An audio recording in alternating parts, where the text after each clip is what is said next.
Hay un tema que siempre te he querido preguntar porque, eh, no sé, a veces uno piensa que conforme pasan los años, conforme uno va creciendo, obviamente de joven tiene unos intereses, de niño tiene unos intereses, de adulto joven tiene otros y va creciendo y los intereses a veces se van perdiendo. Total. Pero hay algo que me llama muchísimo la atención en ti y es que tienes unas aficiones sumamente interesantes que has sabido combinar con la industria, con la inspección. En particular, por ejemplo, con el tema de los drones. ¿Cómo Ok. rayos inicias en el tema de los drones? ¿Qué te lleva? ¿Cuál es tu primer contacto con este tipo de sistemas?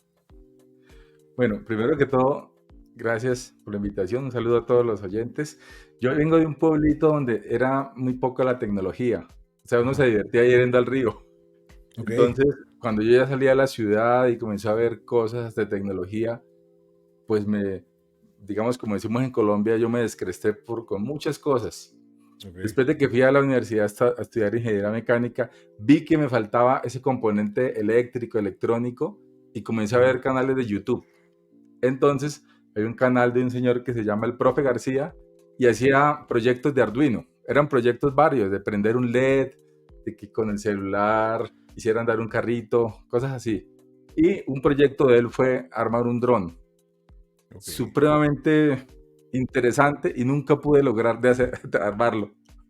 Pero No. me metí en el cuento. Me di cuenta que de alguna manera es un poco costoso uno comprar un poco de piezas, hace su primer prototipo y ¡pah! Se dañó, otra vez Ajá. comprar. Pero me entusiasmó tanto de eso que me metí a un curso de piloto de dron y conocí a otra gente con la misma afición. Hicimos un grupito y comenzamos a darle y darle hasta que aprendimos a armar nuestros propios drones. Con el tiempo nos dimos cuenta que salía más caro que comprar uno ya armado, pero es como Oh, esa afición, ese sueño de que algo que uno hace con sus manos, pues vuele.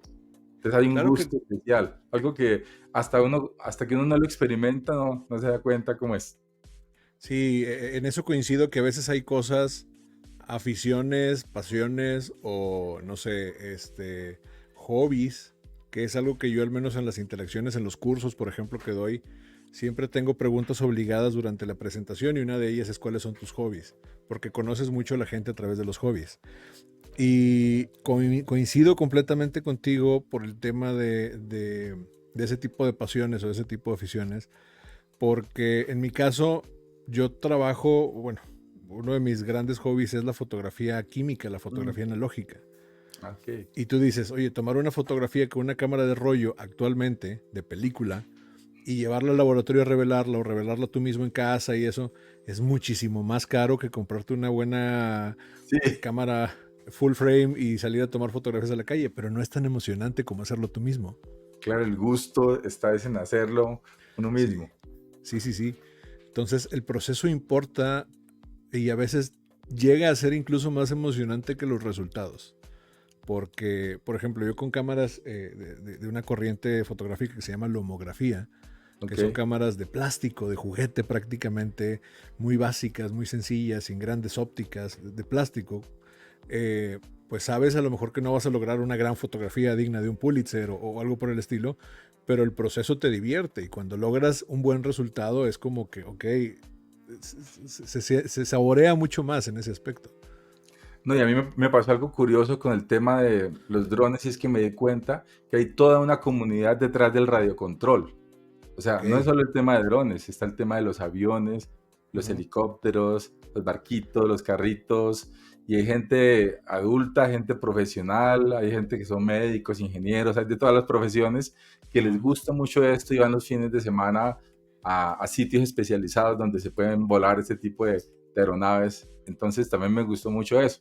O sea, conocí uno gente, hacía amigos, y de ahí también evolucioné yo a otras cosas, porque yo empecé fue con los drones, pero después pasé con los avioncitos. Ahora, Ujú.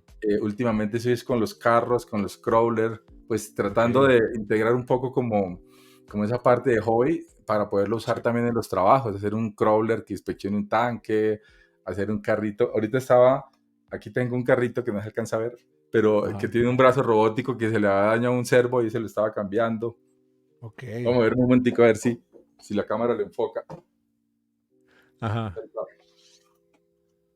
Este. Wow. Me Entonces, recuerda un poco a los carros estos que desactivan bombas. así, ¿te parece a eso?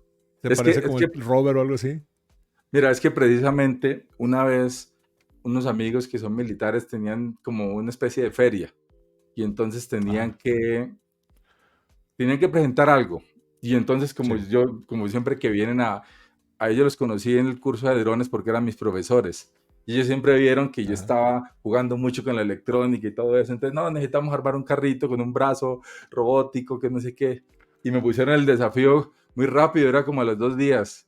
Entonces, Wow. hice algo ahí medianamente, al menos hacía una manita así, pero también de ahí nació hacer este prototipo. Este ya es metálico, de aluminio, ese era de acrílico y con casi todo impreso en 3D, pero Ajá. más o menos digamos que la logramos sacar. Entonces también por eso me gustó como esa línea de carrito que se pueda mover y que tenga el brazo robótico y que pueda agarrar algo.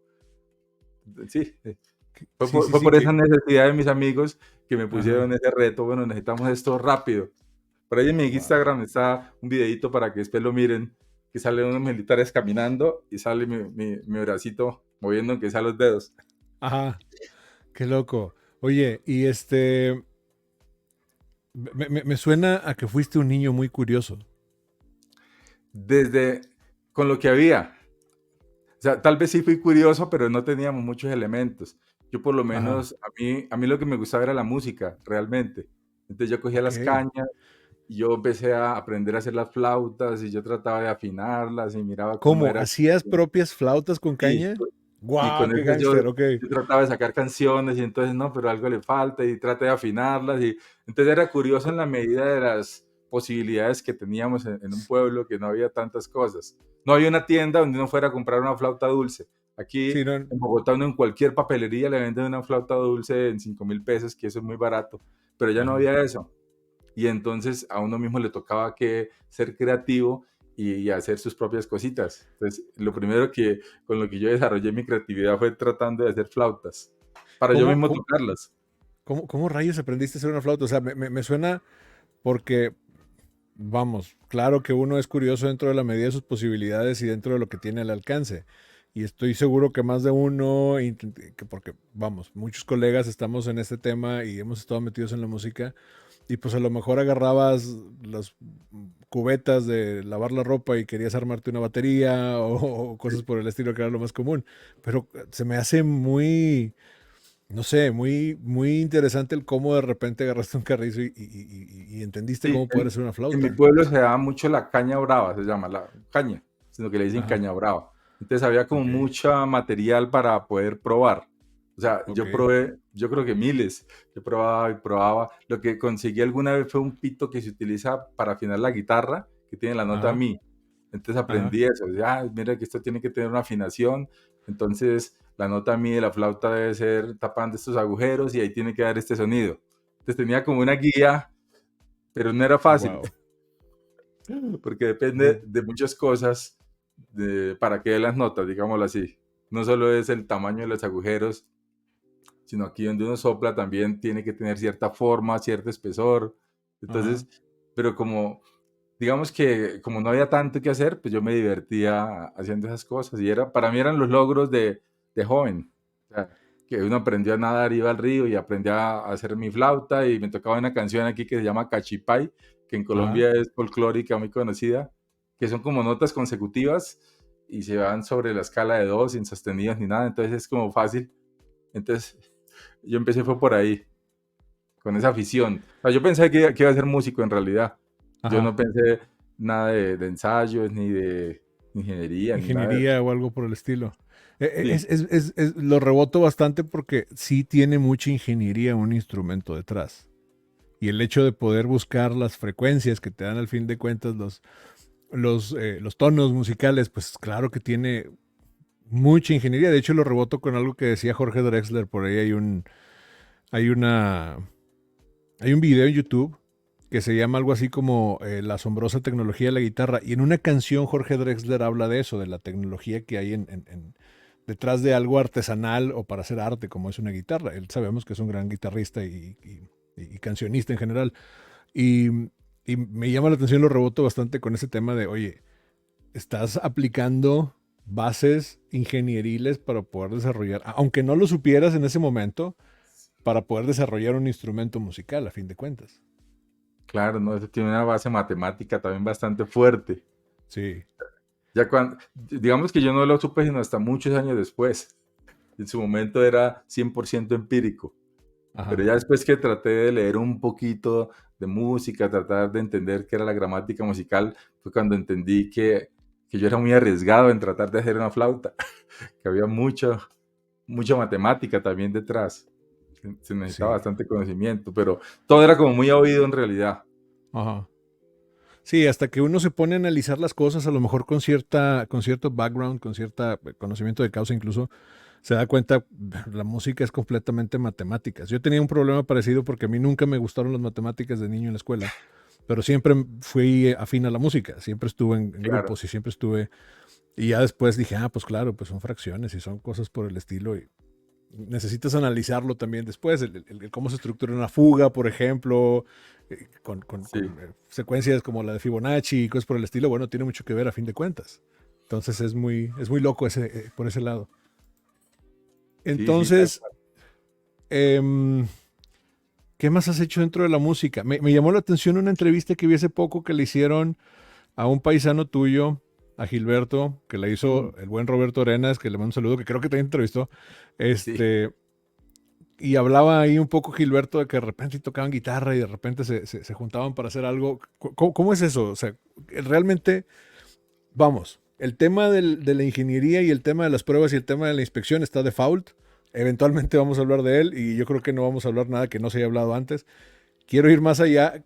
¿Qué onda contigo y la música? Porque he visto videos. Alguna vez subí yo un video tocando la trompeta a Facebook Así, y compartiste tú un video también tocando, con no la recuerdo si era melódica, la melódica, ¿verdad? sí, con ¿Cómo la es eso? melódica.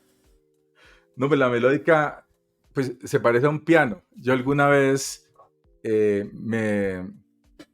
digamos, en el colegio, en Capitanejo, Ujú. llegó una organeta pequeñita para, digamos, la donaron, para que los niños aprendieran música.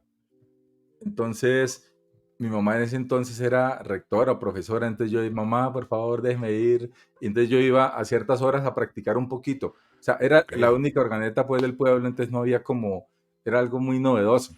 Ajá. Tan así que cuando yo me gradué de bachillerato, el regalo que yo le pedí a mi mamá era una organeta, porque normalmente que le dan a uno un anillo, cosas así. Yo no quiero nada de eso, una organeta. Ajá. Entonces, de ahí vino como digamos, mi gusto por las teclas. Y después fue que Ajá. conocí que la melódica era un instrumento con teclas, pero que se sopla. Entonces es Ajá. parecido como a un pianito, pero uno puede tocar cuando no hay energía eléctrica, es portable, lo puede uno llevar para donde quiera. Entonces le encontré bastante gusto a eso y algún día la compré. Y como ya Ok. tenía algunas nociones del teclado, del piano, entonces como que hay algunas canciones que ahí puede sacar uno. Es un instrumento bien, bien loco. Para los que no sepan qué es una melódica, es un instrumento de viento básicamente y es ese instrumento que suena en la canción Clint Eastwood al inicio de Gorillaz, que la toca Damon Albarn, que es como la pone así en la boca y toca aquí y está bastante interesante. Mi hermana tenía una de esas porque tocaba esa Ok. melódica cuando estábamos muy niños en una Sí, estudiantina. Entonces ok. yo tocaba el tololoche, que es como el hermano pobre del contrabajo. Ok. Obviamente estoy grandote, entonces me tocaba con ese monstruo. Y ella tocaba la melódica. Y estaba bastante bonito con esa estudiantina. Yo creo que tendríamos como 7, 8 años tal vez. Estaba bueno ese tema. Puros Sí, niños. para mí fue algo que me faltó en mi infancia, fue que no pude pertenecer ni a la banda de guerra, ni a ninguna estudiantina, ni nada. O Ajá, sea, como que no se dieron las cosas, digamos. Yo de niño, aparte de estudiar, tenía que ayudarle a mi papá también a trabajar. Él tenía un ujú, taller como de mecánica, lavaban carros y cosas así, y yo era el ok, ayudante del taller. ajá, Entonces, como que no había tanto tiempo de esas cosas lúdicas. Lo podía hacer por mi cuenta en unos horarios que no afectaran, pero en un horario normal, ajá. decir toda la tarde me voy a la estudiantina, me voy a la banda de guerra, Entonces Ah, no no. lo pude hacer y pues quedé como con ese pesar, me faltó ese Sí. pedacito. Creo que, no sé, porque cada vez voy cerrando más ideas que por ahí estamos tratando de sacar en un libro unos meses más, sobre cómo se corroboran o cómo se compenetran las profesiones con, con las artes, en parte, en cierta área. Y una de ellas es que, al menos yo que he podido vivir bastante de cerca el área de la medicina y el área de la ingeniería, me he dado cuenta que en ambas áreas hay mucha gente que tiende a ser afín a la música y que de alguna Mm, manera muchos hemos sido músicos frustrados también. Yo en mi caso, no sé tú, pero yo en mi caso sí de niño yo decía, yo quiero tocar en alguna banda y ser famoso claro. y M aquí de nivel 3 pero nada que ver. Pero sí es algo que de alguna manera como que no sé, como que será que se manejan las mismas partes del cerebro a la hora de hacer alguna ecuación o algo y a la hora de hacer música, no sabría decirlo, pero creo que van muy de la mano.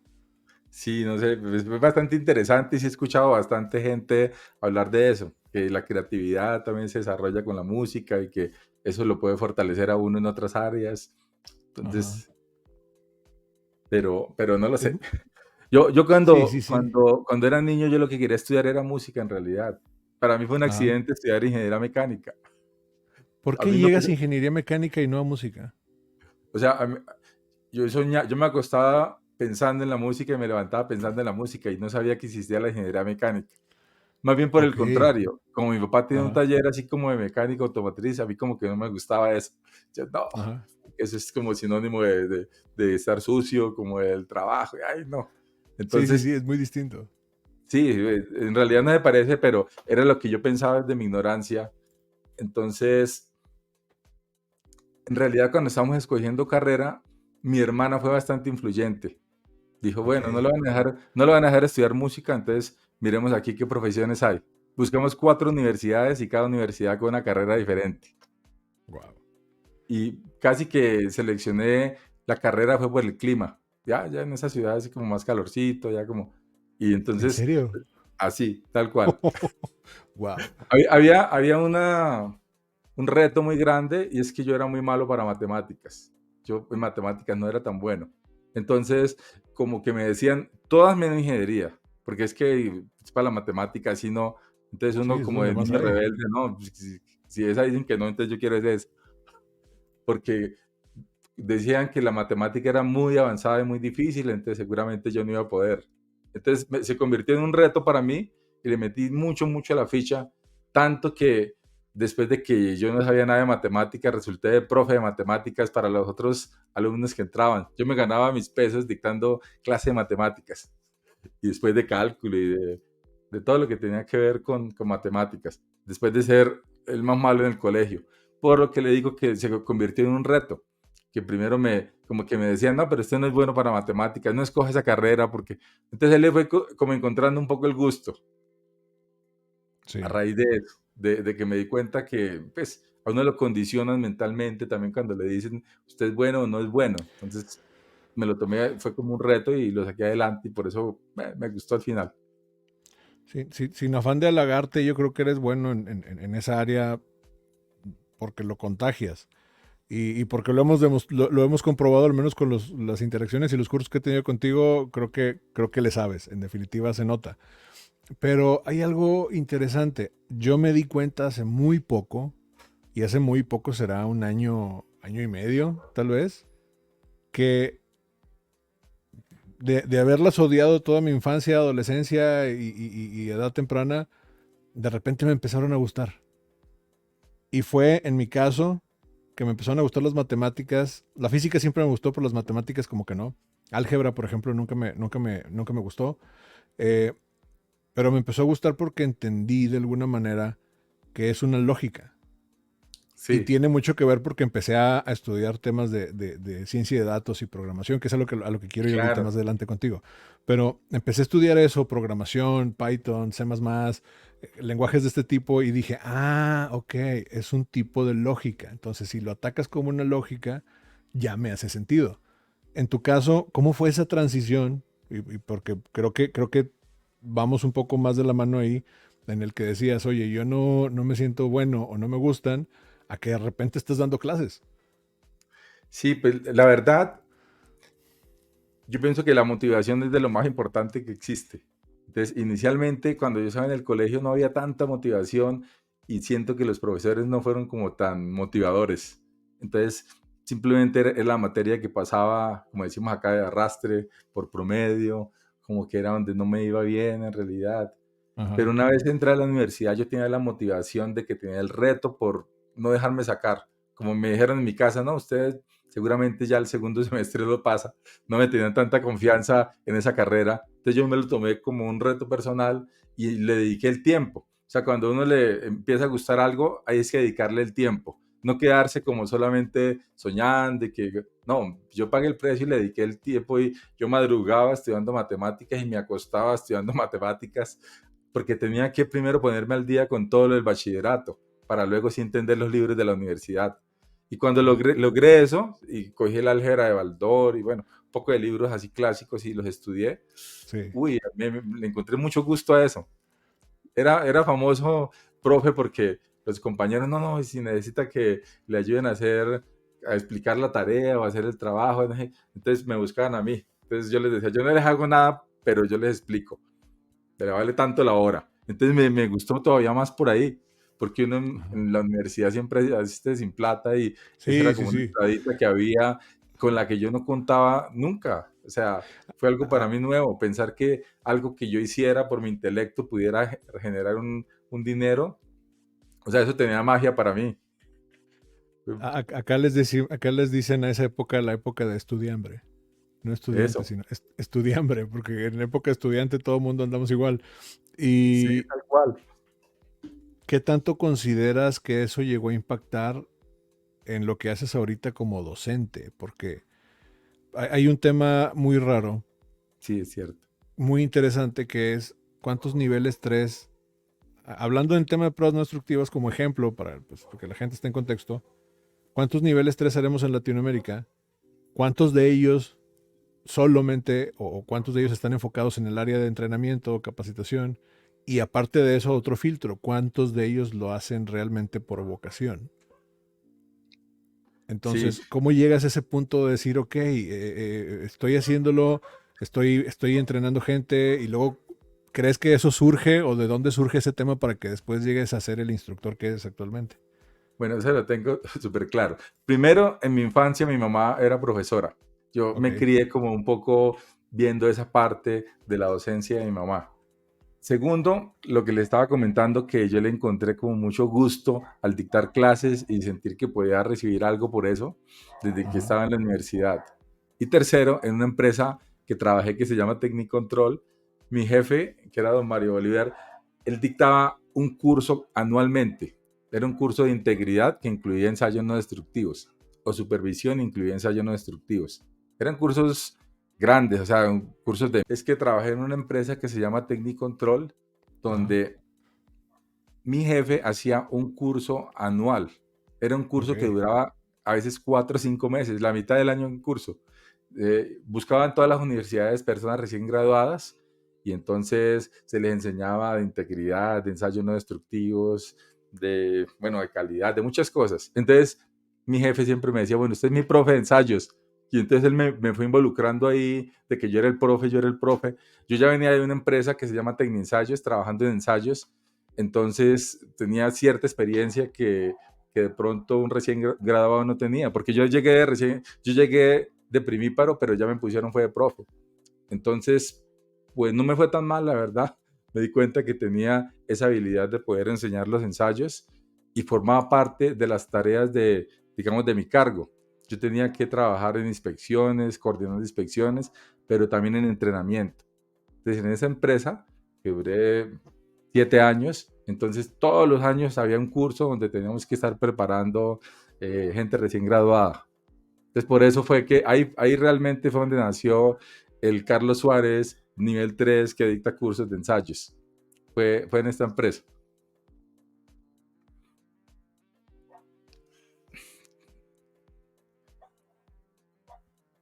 ¿Sí me no sé si copió? ahí te perdí, me perdiste o algo, ¿ahí me escuchas? Sí, ya lo escucho. ¿Será que está Sí, mala la perfecto. transmisión? Ok, ¿Me ok, escucha? sí.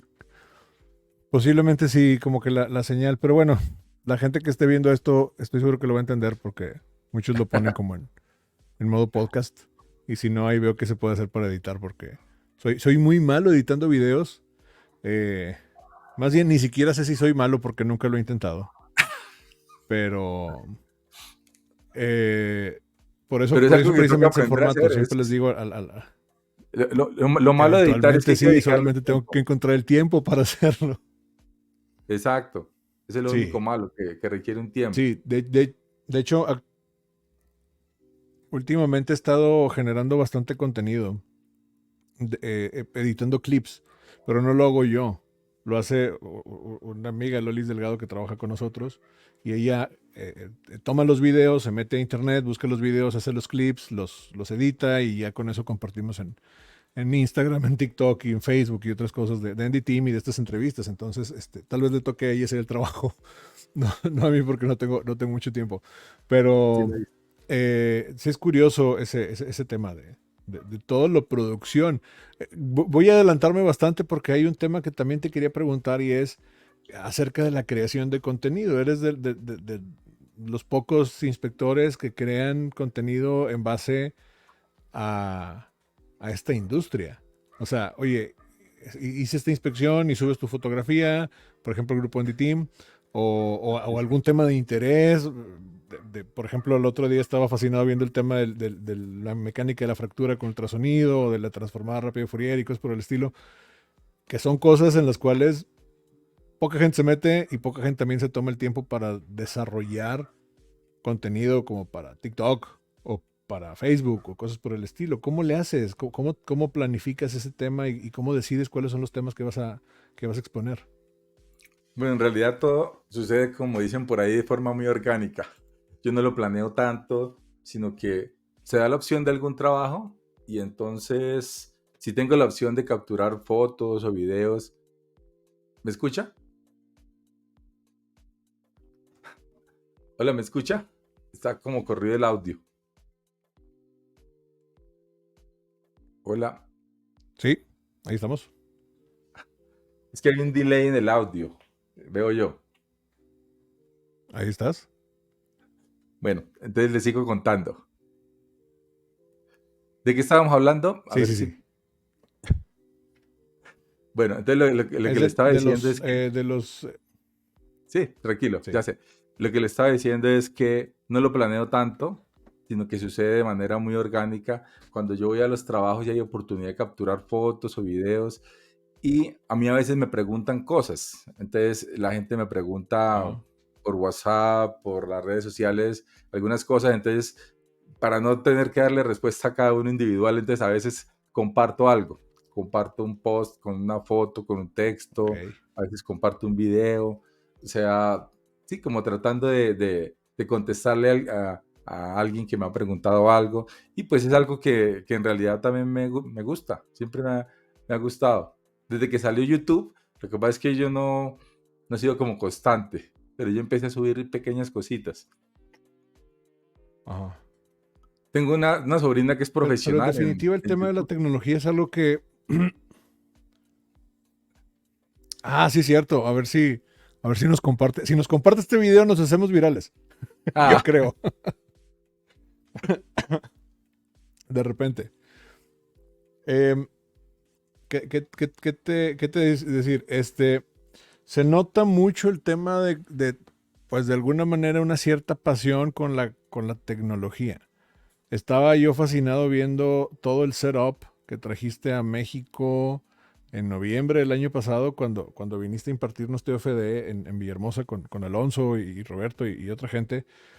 Y la cantidad de cables y conexiones y una especie como de tablet que traías ahí y cómo podías manipular las cámaras y un micrófono para que se ah, grabara sí. el audio. Yo estaba encantado viendo tanta tecnología que mueves. ¿Qué tanto, pues no sé, qué tanto te has involucrado con el tema tecnológico y qué tanto te ayuda dentro de tu proceso como inspector? Bueno, pues yo estoy involucrado al 100%. Yo en realidad estoy aprendiendo. no soy el más experto, pero cualquier cosa que sale y está dentro de mis posibilidades, conseguirlo, comprarlo, yo lo adquiero inmediatamente. Mira que esa Ajá. tablet que usted conoció ya se reemplazó con esto. Se llama un Stream Deck para hacer las transmisiones en vivo. Entonces aquí Ok. uno puede cambiar, uno El puede Stream manejar Deck las se llama. cámaras Ok. desde acá o las pantallas. Si uno tiene 4 Wow. monitores, uno dice, quiero mandar este monitor y lo quiero mezclar con este, quiero este. O sea, uno hace previamente como una tarea de qué escenarios quiere mostrar o qué cámaras y las programa con una interfaz Ok. como esta. Es Entonces, parte como de de la misma curiosidad que sí, alimenta básicamente el mismo proceso por lo menos de la cámara creación. que usted me dijo hace un momento es Ajá. una cámara con inteligencia artificial. Entonces tiene gestos. Yo le hago así y él para el seguimiento o lo activa. Ajá. Ahí lo activé. Ahí tiene activo el seguimiento. Los drones. Pero si yo le hago así, él lo para. Él aquí tiene unos LED. Ahí ya no me sigue. Bueno, y tiene otros para hacer zoom, otro para seguir un tablero y otro para seguir aquí. Entonces, ese tipo de cositas de tecnología que van saliendo, a mí me gusta mucho aprenderlas y pues tenerlas para poderlas implementar. Me parece algo fascinante. Sí, digamos que desde que empecé a conocer la tecnología, yo la vivo diariamente. A mí me gusta. No es como que solo la leo, que por allá ChatGPT me dijo. No, a mí me gusta es experimentarlo. Sí. Y cómo te lleva eso, por ejemplo, al tema del Internet de las cosas? ¿Qué has experiencias has tenido con ello? Me encantó. Yo di una charla en Ciudad de México, que fue cuando nos conocimos en Sí, persona, porque ya habíamos sí, sí. platicado, pero nos vimos en persona en Ciudad de México el año pasado, y di una charla sobre ciencia de datos, la primera de las charlas que di. Y ya después, en la hora de la comida, recuerdo que estuvimos platicando y me platicaste que también estabas metido en algo para el estilo y más a lo mejor en tema de Internet de las cosas. ¿Cómo te involucras con eso y cómo lo aplicas? Bueno, en la empresa donde trabajé antes, en Tecnicontrol, nos Ajá, dejaron una tarea que fue hacer un sistema de monitoreo remoto geotécnico. O sea, había ok, que instalar sensores que detectaran el movimiento de la Tierra y que detectaran el estrés en el tubo con strain gauge. ajá, Y la tarea era que eso se cargara en una nube y se pudiera acceder desde el celular o desde un computador. ok. Entonces, en ese entonces no existía el concepto como tal de Internet de las cosas como se maneja hoy, que hoy en Ujú, día se piensa que cualquier dispositivo, que la nevera, el aire acondicionado, todo esté suministrando datos y subirlos a una nube, sino era un poquito más complejo, era más como más de pedal, como decimos en Colombia. ajá, Entonces, pero ese fue mi primer inicio y me di cuenta, después aprendí que hay plataformas abiertas, hay plataformas pagas, que con la Raspberry Pi, que con el Arduino se pueden hacer cosas. Entonces sí, yo seguí, digamos, después seguí estudiando un poco por mi cuenta, hice un diplomado de Internet de las Cosas, me di cuenta que no solo era capturar datos, sino también se podían enviar datos. O sea, en un sistema pueden haber sensores y actuadores. Yo puedo enviar una señal a que haga algo también. ok. Entonces, pues es un mundo fascinante y en realidad lo que me falta es tiempo para seguirle trabajando. Esta semana antepasada estaba haciendo una alarma, así de antirrobo, y la estaba haciendo así para que me llegara la alerta al celular. Eso de alguna manera es también como Internet de las cosas. O sea, porque es mandar datos a una nube y uno también puede enviarle un dato. Prenda la luz de la casa o quiero que suene la sirena o que prenda una Ajá, luz de alerta. Permítame, se lo muestro que lo tengo acá encima. ok,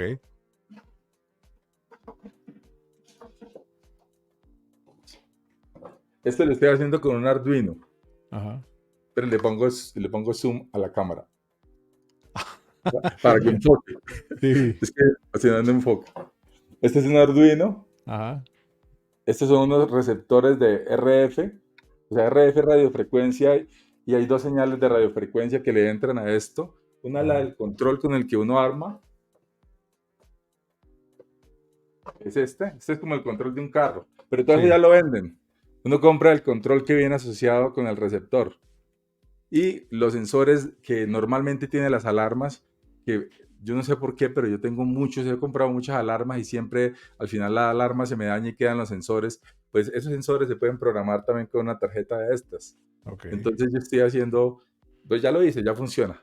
Una alarma que pueda enviar datos a una nube y me puedan llegar al celular y pues que cumpla su función, que eso que suene o que prenda un bombillito. Este es Ok. esto es a 12 voltios. Sí, entonces, como le digo, a mí cuando algo me gusta involucrarme no solo como espectador, sino me gusta hacerlo. Al Meterle 100. la mano y cacharrearle, y aprender a soldar con cautino, aprender a integrar tecnología. En realidad uno no fabrica ninguna tarjeta de estas, todo eso ya lo Ajá. venden. Todo lo venden, entonces solo es como integrar la tecnología. Saber el tema de los voltajes que sean compatibles para no quemarlo. Cuando uno es primíparo empezando, lo primero que hace es conectar 120 voltios con algo de 12 voltios y lo quema. Entonces, ya después uno aprende que hay que ser cuidadosos con los voltajes, Sí. con ese tipo de cosas. ¿Cuántas horas duermes al día? No, pero mira que yo ahora le dedico menos cosas, menos tiempo. Lo que pasa es que yo he tenido varias etapas en mi vida. Perdón, voy a parar la cámara que no me El haga Zoom. mal. Sí. No he visto la mano. Entonces aquí con el Stream Deck. Ok. Eh, cuando, cuando yo estudié para los niveles 3, yo era muy juicioso, más que ahora. Yo Ajá. me acostaba tarde y me levantaba temprano estudiando porque tenía que cumplir horario de trabajo. Pero me hice 5 niveles 3, uno tras otro consecutivos, en Ajá. 4 años, 5 años. Y después como que dejé un poco el espíritu de sacrificio. Y Ajá. después ya me involucré fue con esos temas de electrónica. Entonces, digamos que con el tiempo que me sobra, por ahí por la noche o en la mañana, entonces le trabajo un poquito, pero en realidad no es tan sacrificado como decir que me acuesto a las 12 de la noche y todo. No, yo me acuesto a las 10 11 pero viendo por ahí novelas, no tanto cacharreando. Ok. A menos que esté apasionado con algo, porque eso Ajá. también me pasa. Si yo me encarnizo con algo, a trabajarle algo, sí me puede llegar la medianoche, o a veces puedo ni dormir, pero últimamente no es normal. He Ajá. cambiado un poquito el chip en eso porque yo sí era como muy sacrificado en eso de que dormía muy poco. Ahora no. Ahora yo trato de dormir bien y digamos que yo ya tengo 50 años, ¿no? Entonces a mí me toca que también como cuidarme un poco más que cuando uno era más joven. Cuando uno era más joven, uno castigaba mucho el cuerpo y Sí. no le importaba nada, pero ya uno a los 50 dice, no, está acá, tomémonos con calma, va No sé. cambiando el chip, pero sin Y, dejar abandonado los jóvenes ni los intereses. Como ven, no, todavía lo estoy yo haciendo. veo que sigues haciendo cosas increíbles y que tienes bastantes aficiones y sales y también de repente te paseas y de repente también sales con los canes, por ejemplo, y cosas por el Así. estilo. Entonces, que ahorita que también quiero platicar de eso, pero vamos, también me imagino que es una especie de curva a veces y pasa en todas las pasiones. A lo mejor al inicio es algo muy nuevo, es algo muy, vamos, muy pasional, te llama mucho la atención y estás todo el tiempo en esto y ya después como que, ok, conforme vas aprendiendo el tema y vas perfeccionando la técnica, a lo mejor el tiempo que le involucras es menos, pero tienes una mayor facilidad para hacer las cosas. Sí, eso es cierto. Es diferente cuando uno ya tiene un cierto nivel en algo a cuando Sí. uno está empezando desde cero. Entonces, yo pienso que también uno puede hacer un poco más eficiente el tiempo.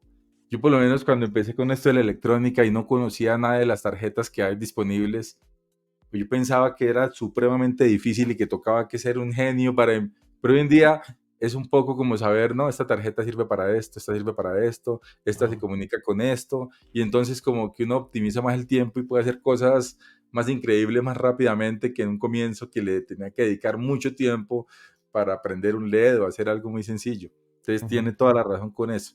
Es como una evolución del conocimiento y uno ya va capitalizando eso y ya después lo aprovecha de una manera más eficiente. Qué interesante. Retomando un poco el tema de la música, ¿has combinado temas de tecnología con otra pasión que es la música y en algún momento?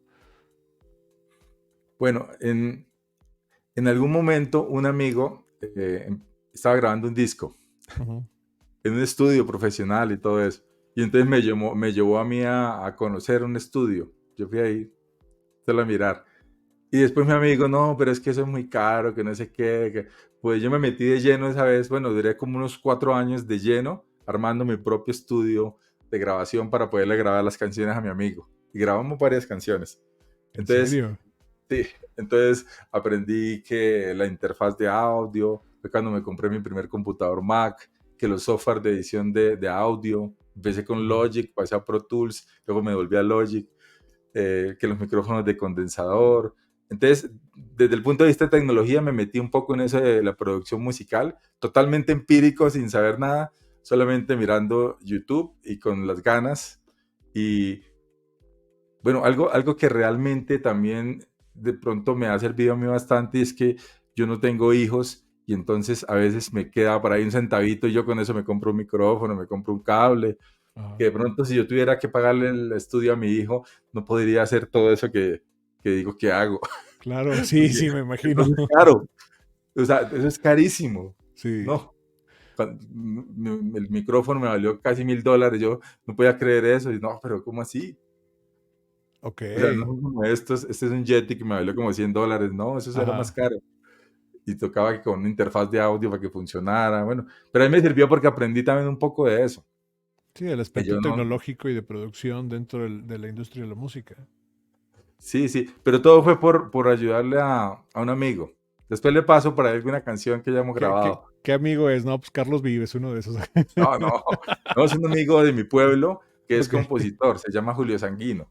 ok. Entonces él ha compuesto muchas canciones, pero él ni canta ni toca nada. Él siempre le toca como contratar quién le haga esa parte y Ok. contratar quién le grabe. Ajá. Entonces, pues yo empecé como también a adquirir instrumentos, porque él a veces traía amigos que sabían tocar muy bien, pero no habían los instrumentos. Entonces empecé yo a tener que guitarra, que el tiple, que... Bueno, hay unos instrumentos aquí muy colombianos, como el Ajá. requinto. Entonces empecé a tener varios instrumentos para cuando se daban las sesiones de grabación, entonces poder tener ahí todos los juguetes para poder... Y también ahí pegadito aprendí un poquito. No Ajá. mucho, pero ahí vamos. Los estudios más impresionantes que he visto y con los que alguna vez pude grabar era el tema de que tenían instrumentos, o sea, ¿cuál guitarra quieres? Y te abrían un cuarto y tenían una Sí, colección de 200 guitarras y pedales y efectos, y, por ejemplo, ¿no? sí. Lo mismo las mesas de mezcla análogas con Ajá, tubos, con porque hoy en tubos, día sí. se maneja todo digital, que es más barato, pero un estudio profesional tiene también, digamos, tecnología analógica que da unos sonidos más característicos. Sí. Ya no son emulados, sino son más reales. Sí, incluso por el tema de sintetizadores, por ejemplo, que a pesar de ser muy tecnológicos, se siguen utilizando sintetizadores bastante, pues sí, bastante antiguos en algunas ocasiones, por el que la calidad del sonido sigue siendo la misma. Sí, claro, exacto. Y todo eso cuesta. Sí.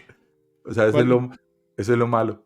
cuál de los instrumentos que tienes o de los que tocas consideras que es tu favorito o con el que te sientes más cómodo?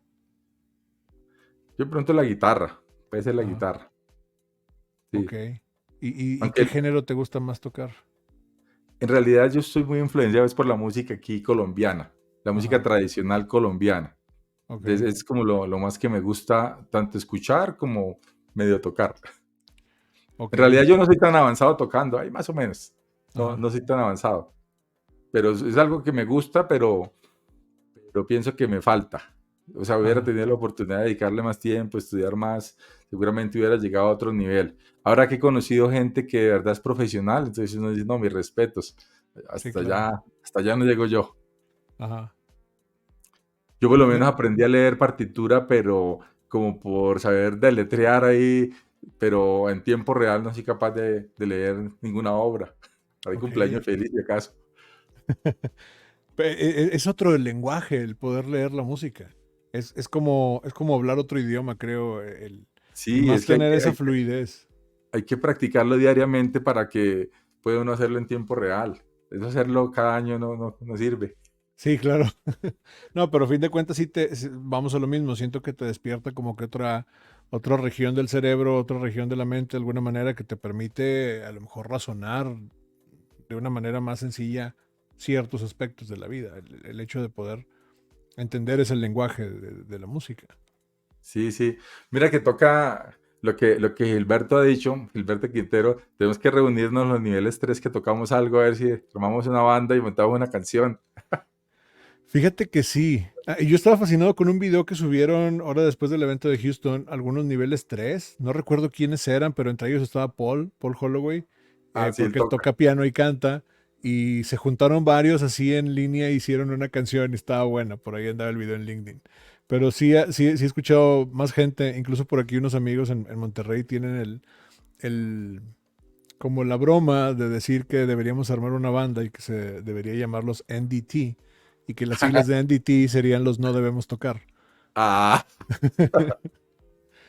no, Eso pero estaría como, bueno. como decimos aquí en Colombia, por recochar está bien, toca hacerlo. Sí, un poco de jamming o algo por el estilo y Esta vida es muy funciona. corta, toca hacer cosas.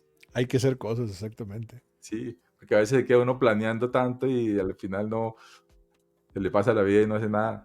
Hay que Toca hacer, aventarse. Eso es cierto, ¿sí o eso es no? cierto. Ah, Yo bueno. estoy convencido de eso y al menos yo me considero alguien muy aventado en ese aspecto. Vamos a hacer, pues claro, mínimo por la anécdota, ¿no? O sea, Sí, tal cual. Sí, ah, hay que experimentar. yo creo que sí funciona. Me da la impresión de que eres muy autodidacta. Em, Eso en definitivamente creo que te ha ayudado el hecho de ser curioso. ¿Cómo manejas más tu proceso a la hora de educarte en el tema profesional de lo que haces como inspector o de lo que haces en el tema de pruebas no destructivas o integridad mecánica? ¿Lo has visto mucho autodidacta o cuáles han sido tus experiencias con cursos en Colombia o en el extranjero? A ver, yo inicialmente empecé autodidacta. cien Cuando por yo me ciento. metí en el tema de los ensayos, yo presenté los 5 niveles 3 que tengo y el básico, estudiando solo autodidacta, solo Wow. consiguiendo los libros de la SNT y estudiando. Ajá. Pero después, pues me he dado cuenta que, pues que eso no es que sea tan bueno, uno puede quedar con muchos vacíos y siempre hace falta una formación formal de alguien que sepa igual o más que uno para uno poder aprender. Entonces, por Ajá. eso es que yo pienso que tiene que ser repartido. Sí es importante ser autodidacta, pero también hay que reconocer que uno no puede sabérselas todas y que también puede ser que otras personas le aporten a uno bastante. Por eso yo decidí tomar el curso este de TFM en Houston porque yo quería ir a un sitio así como reconocido, con alguien que supiera mucho más que uno, que fuera una eminencia y que uno pudiera aprenderle. O sea, valoro mucho esas cosas, soy muy amigo de eso. Pienso que uno lo tiene que hacer. No, uno no puede ser un ave solitaria estudiando solo todo el tiempo. No, es importante también compartir con otras personas y aprender de ellas. Eso sí lo Es aprendí. cierto, porque pues tienes también que rebotar las ideas. A veces uno se queda con una idea y, y a lo mejor no es correcta o a lo mejor no Sí, está tan clara. Hay una referencia que me dijo mi padre hace muchos años y a la fecha la aplico. No sé, digo, creo que no quiero asumir que lo conozcas ni que sea famoso realmente como dicen que es, pero hay un capítulo del Chavo del Ocho a ver. de donde Don Ramón le explica al Chavo del Ocho sobre jugar bolos. Y entonces Don Ramón le dice, hay una mesa grande, al fondo hay unos pinos, tú tienes una bola y se trata de que el juego pues tumbes esos pinos con la bola. Y el chavo se está imaginando que hay una mesa de un comedor grande y al final hay unos árboles y va con la Ah, bola y ok. le pega a los pinos. Bueno, a veces uno tiene una idea distinta en base a su experiencia, no en base a lo que Sí, realmente es. Y ese es uno de los problemas dentro del proceso autodidacta muchas veces. sí, sí, eso es cierto. Yo en realidad me volví así un poquito autodidacta, fue desde la universidad. Ajá, Yo estudié en una ciudad que se llama Cúcuta, que es muy caliente, y en toda la ciudad hay como unos billares que tienen aire acondicionado, tienen clima.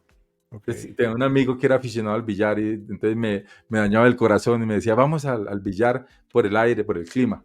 Ajá, Entonces íbamos allá y después al otro día el examen, Dios mío, sin haber estudiado. Entonces llegué a estudiar lo que dejamos de aprender en la clase y sí. sin querer queriendo se fue desarrollando un poco esa forma autodidacta. Ujú. Entonces en ese momento como que no lo valoré, pero cuando estudié para lo del nivel 3 y me fue bien, pues yo dije, oiga, seguramente de ahí quedó un poquito y ha servido. Pero como le digo, después me di cuenta que es mejor combinadito. No solo autodidacta, sino también hace falta pues, tomar entrenamientos con otra persona. Tomaste entrenamiento, me parece, el año pasado, antepasado, de TFM en Houston. ¿Estuviste con Shane o con quién estuviste ahí Sí, estuvimos con Shane. Ajá, Un curso excelente, una tecnología fantástica. Está en vía de desarrollo, pero ya está bastante buena.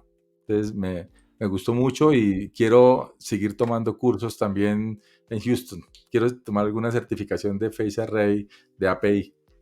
ok. ¿Qué tal es,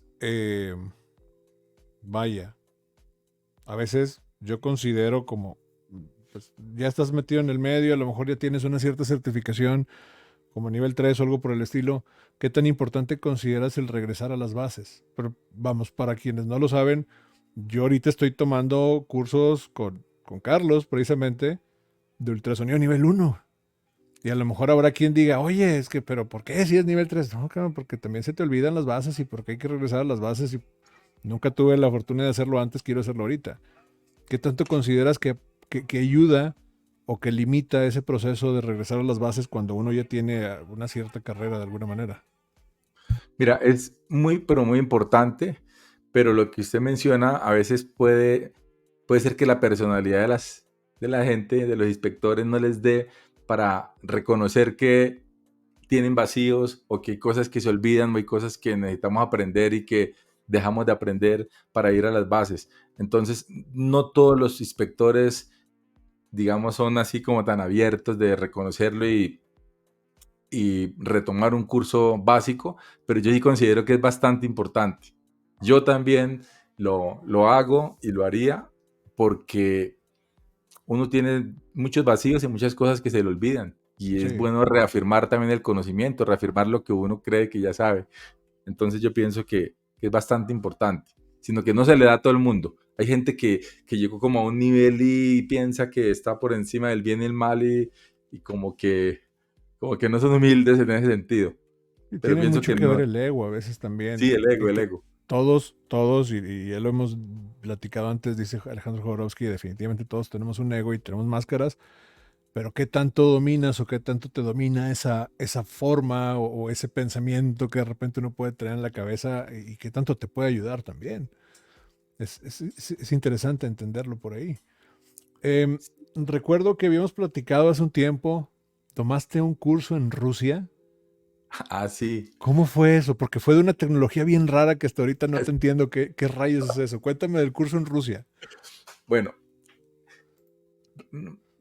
primero, nosotros en una empresa que se llamaba Tecnicontrol, que ya le mencioné, trajimos a unos rusos a hacer un trabajo de Ajá. tomografía magnética. Se llamaba el ensayo que trajimos en ese entonces. Eso servía para detectar discontinuidades en tubería enterrada de forma indirecta. O sea, si usted conoce PCM, DCG, es parecido a eso. Se camina por Ujú. encima del terreno y se detecta. Lo único es que las técnicas indirectas que conocemos detectan daño en el recubrimiento, pero esta técnica decía que detecta daño en el metal, se Ok. detecta concentraciones de tensión. Entonces, pues nos pareció tan interesante eso en la empresa que dijimos, no, nosotros tenemos que aprender esa tecnología. Ajá. Entonces, lo primero que hicimos fue contratar a un ruso. Ok. Una de las personas que estuvo trabajando como ayudante y traductor con el trabajo de tomografía magnética, la contratamos. Ujú. Entonces con él se planeó ir a Rusia a averiguar por la tecnología. Entonces fuimos a la fuente, a un instituto que se llama Energodiagnóstica y con el dueño que fue el que inventó la tecnología que se llama Anatoly Dubov. Pronto ya se murió porque ya estaba viejito. Y la Ajá. tecnología no se llamaba tomografía magnética, sino es memoria magnética del metal. Era el Ok. nombre, memoria magnética. Entonces ahí fue donde vino el tema de, no, si hay la opción, compremos el equipo y hagamos el curso de una vez. Entonces así fue, compramos un equipo de memoria magnética del metal y tomamos allá un curso. Yo tenía mi traductor privado ahí, que iba con De, el ruso que hablaba español, de español a porque yo de ruso. ruso nada. Oh. Yo recuerdo haber visto fotos tal vez en tus redes, tal vez hace 2 o 3 años, Sí, y las vi de que estás ahí sentado así, viendo en el curso y con unos así, equipos en Rusia. Y sí. yo me quedé de que, cabrón, Carlos habla ruso. O sea, No, yo fue así como que dije, no, wow. Si los miraba antes, ahora los miro más. no, Ok, no, la verdad no hablo nada de ruso. pero los libros estaban todos en inglés. Bueno, habían en Bueno. inglés y en ruso. Ajá. Entonces, pues yo la verdad no hablo ni siquiera inglés ni tampoco ruso, pero sí lo puedo leer y entender perfectamente. Entonces, con Ajá. los libros en inglés, claro, yo estudié eso y ahí no me fue mal en el curso. Yo entendía bien y pasé todos los exámenes. Hacían exámenes diariamente y a mí ¿Cuánto no me iba duró? mal. ¿Cómo? ¿Cuánto duró el curso? Duró 5 días, eh, el nivel uno, Ajá. pero después trajimos el mismo curso hacia Colombia. Llegamos a un acuerdo con ellos y lo trajimos para varios inspectores. Y entonces, estando en ese curso, yo tomé otras clasecitas más avanzadas y yo presenté el nivel 2. O sea, yo me logré certificar nivel 2 en memoria magnética del metal, en esa tecnología. Ok. Entonces, bueno, después de aprender bastante la tecnología, me di cuenta que no era tan buena de forma remota, sino era mucho mejor de contacto.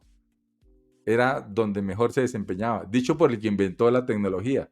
Ajá. O sea, él fue el que dijo, no, pues sí sirve de forma remota, pero no ponga las manos al fuego de que le va a dar todo eso. A veces las técnicas se sobrevenden. Sí, Entonces a nosotros claro. inicialmente nos dijeron, no, es que usted con eso sabe la presión segura de operación cada metro. Wow. O sea, prácticamente hacer un fitness for service basado en el cambio de campo magnético. Eso ya Ajá. era pedirle mucho a una técnica.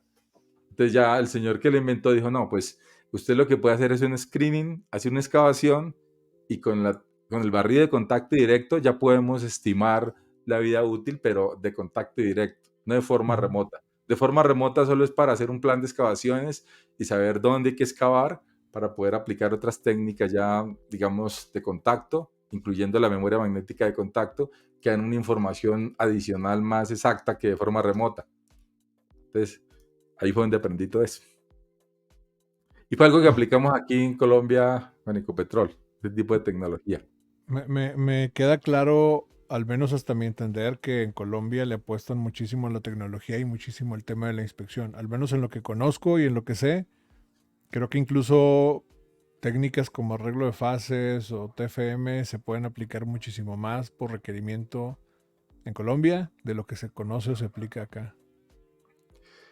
Pues no conozco tanto México, Ajá. pero sí, en Colombia sí son muy tendientes a la tecnología. Nosotros tuvimos, digamos que puede ser la fortuna de que por muchos años acá estuvo BP, British Petroleum Company, Ajá. y estuve de la mano con Technicontrol, la empresa donde yo trabajaba, y siempre había como el requisito de que mensualmente había que presentar una tecnología y que anualmente había que implementarla, había que traer esa tecnología al país para implementarla en los campos de BP. Entonces se Ajá. creó como un poco esa cultura. Mucha gente trabajó o con Technicontrol o con BP, salieron a otras empresas y quedaron como con ese chip de las nuevas tecnologías, de que lo nuevo había que conocerlo, experimentarlo. Y yo pienso que por ahí vino la cosa, ya se volvió un tema cultural a nivel de país, porque la BP nos llevó a eso, en realidad. Ajá. Sí, fue formarse desde un inicio con esos lineamientos y con esa apertura a la tecnología y con esa apertura a hacer las cosas bien de alguna manera. Es Sí, sí. bueno. Inclusive yo en la empresa, esta Technicontrol, yo era el director de nuevas tecnologías. A mí me tocaba mensualmente que pasar un proyecto, decir, mire, hay esta tecnología, hace esto, no sé, la traemos, le Ok. interesa, pues se puede aplicar en esto. Entonces el cliente decía, bueno, tráigala que yo la voy a contratar por este tiempo. Había como un Ujú. acuerdo para Sí. poder traer tecnologías y que se pagaran con lo que el cliente nos iba a contratar. Entonces, pues así todo fluía más rápidamente. Porque eso de que yo voy a hacer una inversión millonaria y no sé si alguien me la compre, es muy duro. Sí, Entonces, sí me sí, imagino. sí, claro, si ya hay un retorno de inversión más o menos garantizado, pues más fácil incursionar con nuevas tecnologías. Entonces, por eso aquí nosotros en Colombia tuvimos la fortuna de tener muy tempranamente el Phase Array, el MFL, el ACFM, bueno, puras tecnologías que de pronto no eran tan comunes aquí en estos lados de Sudamérica. Ujú. Pero también fue por lo que un cliente nos las estaba pidiendo. Era parte de las políticas, había indicadores que tenían que ver con eso, indicadores amarrados a eso. Entonces aquí fuimos como muy juiciosos con eso y gracias a eso se logró pues involucrarnos en muy buenas tecnologías. Así también nació esto de memoria magnética y bueno, otras. El Ajá. Phase Array, como le digo. Hace poco vi que posteaste una imagen donde habías estado hace tiempo, creo que en República Dominicana, en un curso de emisión acústica. Ah, no, ese fue como en Ecuador, tal vez. Ok. Sí, en Ecuador. Sí, yo hice un curso de emisión acústica, pues nivel uno. Ujú. Y pues es una tecnología que yo ya había estudiado antes en Brasil, en Physical Acoustics, una empresa Ajá. que se llama PASA, que después compró Mistras. Y pues la logré conocer, tiene sus ventajas, sus desventajas. A veces sobrevendemos las técnicas, pienso que es algo Sí. muy malo que hay desde el punto de vista de los mismos vendedores y luego las empresas que invierten en la tecnología, que por el afán de recuperar, entonces prometen cosas que las tecnologías no dan. Algo como Entonces lo yo que tuve la pasa con ondas oportunidad de guiadas. conocerla de primera mano de cuáles son sus alcances y limitaciones sin ningún compromiso con nadie. O sea, yo todas las tecnologías que sé que no son infalibles y únicas, sino que todas tienen sus debilidades y Claro. son buenas para algo. Algo Entonces, parecido como lo que hemos visto de repente con ondas guiadas, ¿no? En ciertas sí, áreas. tal cual, igual. Ajá. Con ondas guiadas también tuve muchas experiencias porque había mucho problema de que a veces no detectaba, pero es el tema que estoy hablando, se sobrevende la técnica. Que Sí. dicen, no, mira, es que eso le detecta, eso le reemplaza la herramienta inteligente, el chancho inteligente.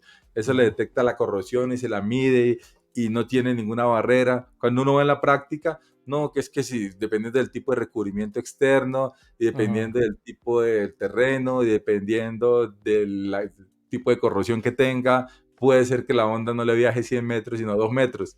No, ¿cómo así? No puede ser. ¡Guau! La diferencia está muy grande. Tuve una ¿Sí? experiencia parecida el año pasado con corrientes edipulsadas también, que la empresa lo vendió como la gran cosa. Fueron a una planta aquí cerca de la frontera con Estados Unidos, en Matamoros. Le dijeron, ok, tengo esta pieza, inspecciónamela. Y no pudieron hacer nada con el equipo. Mira, a ver, me estás Sí, es, diciendo a tu vendedor que puedes hacer maravillas. Yo tengo esto que es un caso real, que si me lo demuestras que lo puedes detectar, me sirve. claro. Y no lo hizo. Sí, ese es el bendito problema cuando se sobrevende las tecnologías. A mí me gusta Sí. más ir con la verdad y decir, pues no hay, todas las técnicas tienen alcances y limitaciones y si uno las pone a hacer donde peor se desempeña, pues voy a tener resultados muy malos. Por lo menos las ondas guiadas no me detectan corrosión localizada. Si yo tengo una picadura que está fugando, hombre, no la detecta. Ujú. Entonces a veces los clientes, no, que es que quiero encontrar una fuga y es un tipo así como un pitting, una picadura. Ajá, No, mejor es ir con la verdad desde un comienzo y decirle, esta no es la técnica para eso, porque esto detecta es corrosión generalizada. es cierto. Entonces, hay ese tema que yo pienso que el buen nombre de uno también está en juego cuando uno trata de sobrevender las tecnologías con el afán económico de que lo contraten.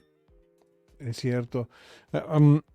Ahora ya me hace mucho sentido todo este perfil, de alguna manera, todos estos insights que tienes en tu carrera y cómo se mezcla el tema de la tecnología con el tema técnico, con el tema en parte artístico, social.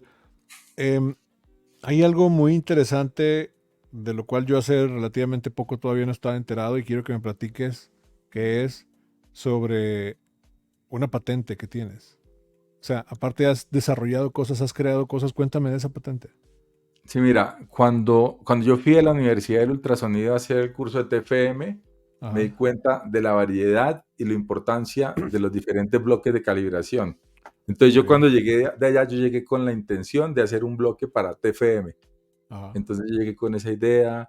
Yo no sabía mucho del tema de patentes, entonces entré a investigar cómo funcionaba eso. O sea, para mí la idea del bloque yo ya la tenía en la cabeza. Incluso tengo otros bloques que tengo que patentar. Pero ok, para mí lo difícil era cómo se hace una patente en un país. O sea, no sabía. Entonces sí, entré fue a investigar esa parte, pues para poder radicar la patente. Es básicamente un bloque que sirve en TFM para trabajar con bajos diámetros y para mapeo de corrosión también, con TFM. ok, Entonces, tiene, digamos, ciertos reflectores y ciertas curvaturas que ajá, permiten hacer eso. Entonces, pues hice los planos, mandamos fabricar el bloque, ya radicamos los papeles de la patente, pero digamos, ya la aprobaron, pero la patente final sale en mayo de este año. Entonces, en mayo ya tengo el papelito final. Y ya en mayo me imagino que ya, no sé, ¿qué piensas hacer? ¿Vas a sacar el bloque a la venta? ¿Lo vas a fabricar? ¿Lo vas a mostrar de que, miren, tengo una patente? ¿O cuál es tu plan? Sí, pues yo la verdad quiero como comercializarlo, Ok. porque en realidad para la gente que empiece a trabajar con TFM le va a servir bastante. Entonces, de pronto lo quiero comercializar. También estoy trabajando en en otra patente que quiero hacer, que ya no es un bloque, sino va a ser es con visión artificial. Quiero Ajá. hacer un encoder con visión artificial para los equipos de ultrasonido. Básicamente que siga la ubicación del palpador Ajá. y me mande esa señal como posición de encoder para hacer o mapeo de corrosión o para inspeccionar un face array. Ya le estoy trabajando a eso. Ya tengo un prototipo con una Raspberry Pi y estoy ahí como dándole. Entonces, no les puedo decir más No, no porque hay digas como más. cierta restricción, pero ahorita Sí, estoy claro. trabajando un poco con esto de visión artificial también. O sea, con Python y la librería OpenCV, digamos que, como le decía hace un momento, hoy en día como que es un poco más fácil que tal vez cuando era el C++ y que a uno le tocaba programar cada encabezado y cada cosa. Hoy en Ajá. día las librerías lo ayudan a uno mucho, entonces pues uno no parte de cero. Lo importante es tener como la idea y no tenerle miedo a los sistemas, ni a la programación, ni a los cables y listo. No le he contado, pero yo de tesis de grado hice un software en Visual Basic. Entonces, De tesis de grado. Bueno, yo estaba viendo tu perfil y es algo que también quería tocar, que tienes un par de premios y en tu tesis. ¿Es ese? sí, Systematization of... sistematización del diseño analítico de levas. Ajá. Entonces, yo hice un software en Visual Basic. En ese entonces, el último que había era el Visual Basic 4. Entonces, pues servía para, a través de puros cálculos matemáticos, diseñar el perfil de la leva, generar las coordenadas para una máquina CNC. Que en ese entonces, yo sé que hoy en día usted dice, no, pero yo cojo cualquier imagen, qué sé yo, de Inventor y le paso por Mastercam y tengo las coordenadas. Hoy en día hay como muchas aplicaciones que hacen eso, pero en ese entonces no era tan fácil No, tener ese link. eso lo Entonces, hiciste en el 98, o sea, hace 26 años. sí, exacto. Entonces, inclusive había una dificultad grande con el tema del lenguaje de programación en Visual Basic porque ni la gente de sistemas sabía. Nosotros íbamos, había un compañero con el que íbamos a hacer la tesis, pero después él hizo una eh, sobre refrigeración aire acondicionado, se llama Alejandro Ibáñez, y yo hice la mía sobre las levas. Ajá. Íbamos a consultar a la gente experta en sistemas y en programación y nadie sabía. O sea, para esa época era muy avanzado ese lenguaje. Ok. Entonces nos tocó de manera autodidacta con los libros estudiar y pues estudiar, nos amanecía estudiando literalmente el lenguaje de programación. Entonces, pero fue un gran logro poder sacar eso. A la final, mi software también hacía una animación, que en aquel entonces tener 50 imágenes y pasarlas cada un segundo y que se viera como una animación, eso era algo supremamente complejo. Sería Hoy como en hacer día hay un muchas GIF. herramientas para Ajá. todo, pero tener que hacerlo así como a manivela, como decimos, como muy manual, eh, tenía como su cierto grado de dificultad para la época. Me imagino. Porque aparte también, pues era una época donde no había tanto tema gráfico, donde a lo mejor también las máquinas, Exacto. los equipos no estaban tan desarrollados en RAM o en otros aspectos, ¿no? Sí, se les dificultaba mucho. A veces uno pensaba las cosas, pero a la hora de ejecutarlas al computador le costaba, porque sí, eran más lentos. No es como lo que conocemos hoy en día. Y tienes también una premiación como el Andrés Bello, el premio Andrés Bello en 1990. ¿Ese de qué es? Eso tiene que ver con en las pruebas de ICFES. O sea, cuando uno se gradúa del bachillerato, le hace Ajá. una prueba de conocimientos digamos, de todos los años del bachillerato. Se lo llaman aquí en Colombia las pruebas de ICFES. Ok. Y pues saqué el más alto puntaje en mi municipio. Ok. Eh, sí, entonces había como ese tipo de premio que daba la gobernación, que se llamaba Andrés Bello, a los puntajes más altos de pruebas de IFES. Entonces hubo como ese reconocimiento porque me fue bien. Tuve hasta la entrada en una universidad aquí muy famosa que se llama La Nacional, pero Ujú, no la aproveché en su momento. ujú. Iba, me iba a matricular a biología para que vea la coherencia con la ingeniería mecánica. Ajá. Wow. Estoy hablando Y en con la sentido música. empírico. Sí. Entonces, en esa me presenté en biología y al final dije, no, porque Bogotá hace mucho frío, mejor Cúcuta, que es más calientico. Por tema Entonces, de clima, wow. Ok, ok. Eso es una cosa muy interesante, muy curiosa. El, bien, ya teniendo un poco de información de tu background, ¿cómo rayos entras al tema de pruebas no destructivas? Bueno, hay algo importante y es que en mi pueblo, en Capitanejo, desde que yo soy pequeño, siempre he escuchado el tema de los radiólogos. Ok, Porque el señor Mario Bolívar, que le comenté que era el dueño de Tecnicontrol, él ajá, fue quien puso la primera empresa de ensayos y de radiografía en todo Colombia. Y entonces él ok, siempre contrataba a la gente de allá y él mismo la entrenaba. Entonces uno conocía que los papás de sus amigos eran radiólogos o que algún amigo soñaba con ser radiólogo. Entonces, bueno, ni puerca idea de qué es eso, pero empecé a escuchar ese nombre. Ya cuando me estaba graduando de la universidad, entonces, pues todo el mundo le decía a uno, pero no va a trabajar allá de los radiólogos. Entonces yo dije, no, pues no, yo no sé ni qué es eso, no, no quiero.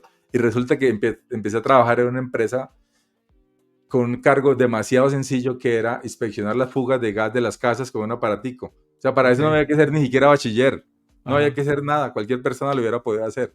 Pero como no había trabajo, yo me empecé a trabajar en lo que sea.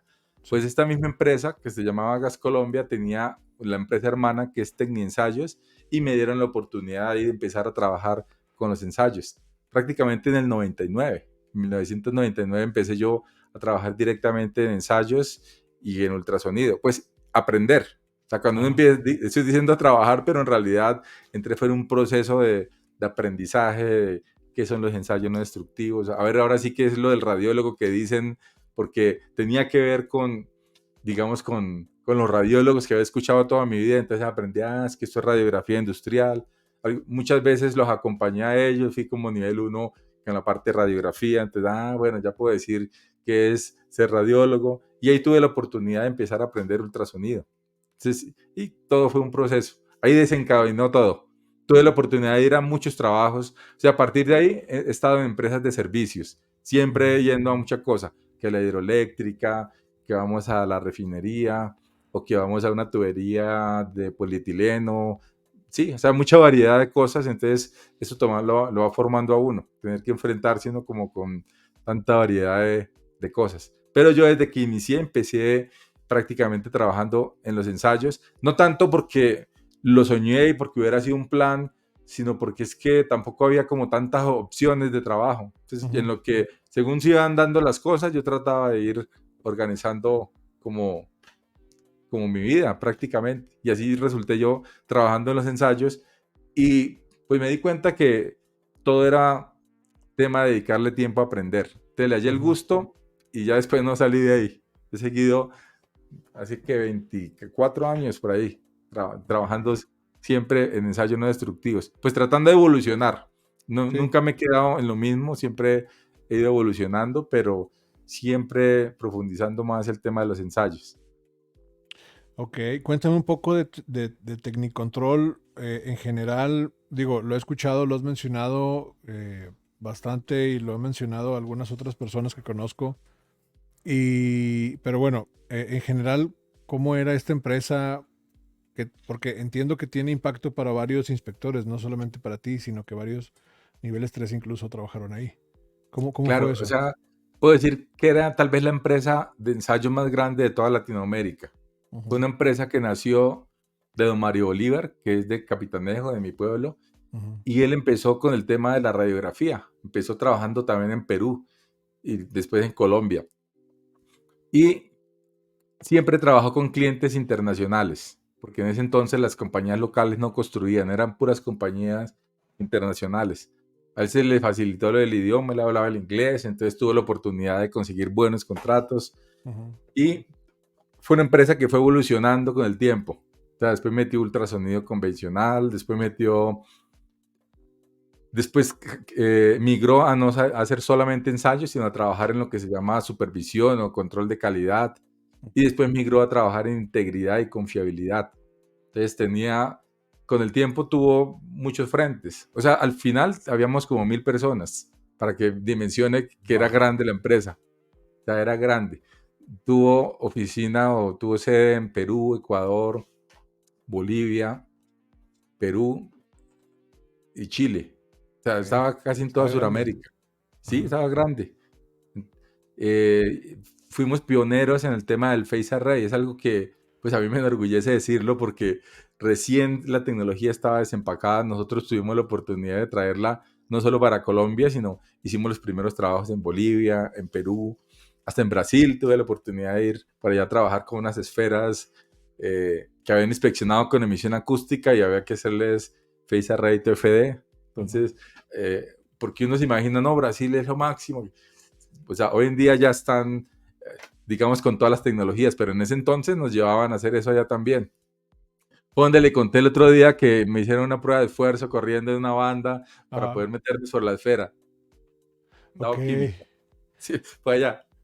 Me había platicado también, no recuerdo si había sido un proyecto en Chile o en Perú, que habían estado juntos o que habían tenido una cierta colaboración. Montoya, que también es nivel 3 de Sí, colombiano. mira, lo que pasa es que en Tecnicontrol yo era el director de nuevas tecnologías y yo tenía que contratar anualmente gente recién egresada.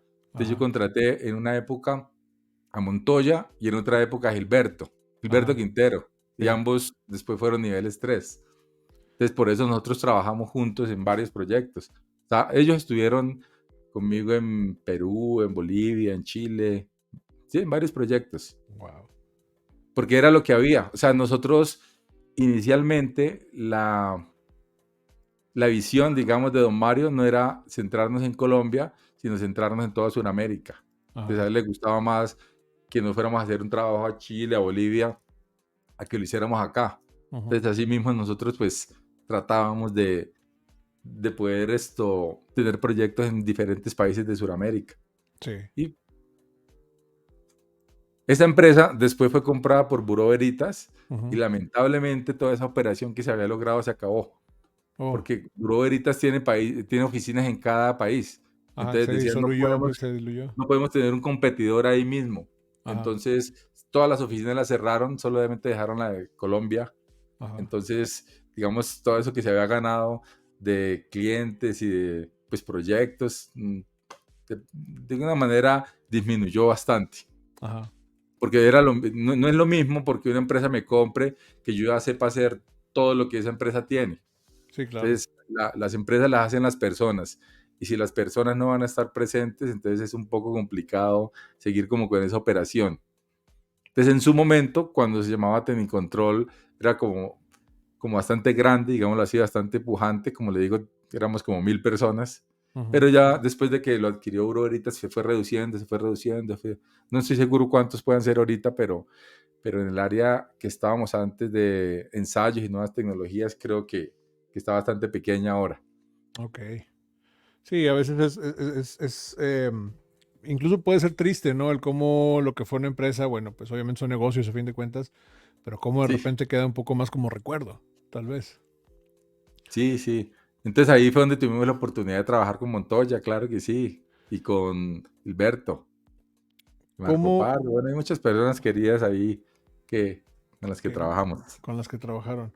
¿Cómo, bueno, cómo tomas la decisión de fundar Integrity y cuándo lo haces? Bueno, tiene que ver con lo que estamos hablando de que la empresa del alma donde yo trabajaba la compró otra empresa.